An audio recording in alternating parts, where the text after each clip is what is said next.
On termine avec une idée de sortie pour les Journées du patrimoine. Ce week-end, le domaine de Chamarande dans l'Essonne accueille une exposition de Philippe Pasqua, la première grande rétrospective consacrée à l'artiste.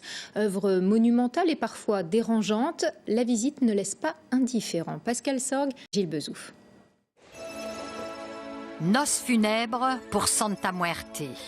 Échoué sur une prairie à Chamarande, un bronze doré de 5 mètres de long qui sublime des ossements. Cette sculpture est un moulage d'une tortue préhistorique qui est empêtrée dans ses filets d'èche. Ça correspond à un engagement en faveur de l'écologie de Philippe Pasqua. Dans l'orangerie, on entre comme dans un sanctuaire. À sa face, des portraits XXL chargés de matière. 7 mètres de haut, ils écrasent tout. Philippe Pasqua œuvre dans le monumental. On a cette coupe avec des crânes brûlés, de vrais crânes humains, qu'il a fait tatouer et auquel ensuite il a mis le feu. Pour décrypter l'hiver atypique antinomique de Philippe Pasqua, nous nous sommes adressés à Vincent Delory, critique d'art. Souvent, on voit l'aspect sombre, tourné vers le côté morbide, parce qu'il peint les chairs sanguinolentes. On peut le rapprocher de Francis Bacon, par exemple. Donc, il y a cet aspect sombre. Mais il n'a jamais caché qu'il a aussi une approche ludique de sa peinture. Il y a une jouissance à peindre. Et il y a vraiment cette dualité dans son travail. Chez Philippe Pasqua, les chairs ne sont jamais loin du crâne.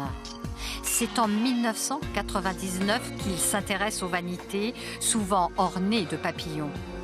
Ce crâne a été brûlé lors d'une performance filmée à Chamarande pour l'exposition Allegoria. Il sort depuis 2-3 ans de sa zone de confort pour amener de nouveaux thèmes. Là, il a mis un frein à sa peinture, il y reviendra un jour, mais il axe sur la sculpture. Par exemple, spectaculaire, immanquable, 10 mètres de haut, 10 tonnes. Cet ancêtre du requin exposé comme un trophée, plus mort que vif, dont l'inox implacable nous reflète et reflète nos peurs. Qui doit avoir peur de qui? Est-ce que c'est l'humain qui a peur du requin ou est-ce que c'est le requin qui doit avoir peur de l'homme qui détruit la planète? Et ici, on est vraiment sur une œuvre monumentale qui s'inscrit dans l'allée d'honneur du domaine et qui amène le visiteur aussi vers le château pour découvrir la suite de l'exposition. Peinture, sculpture, collage, Chamarande offre à Philippe Pasqua sa première grande rétrospective française.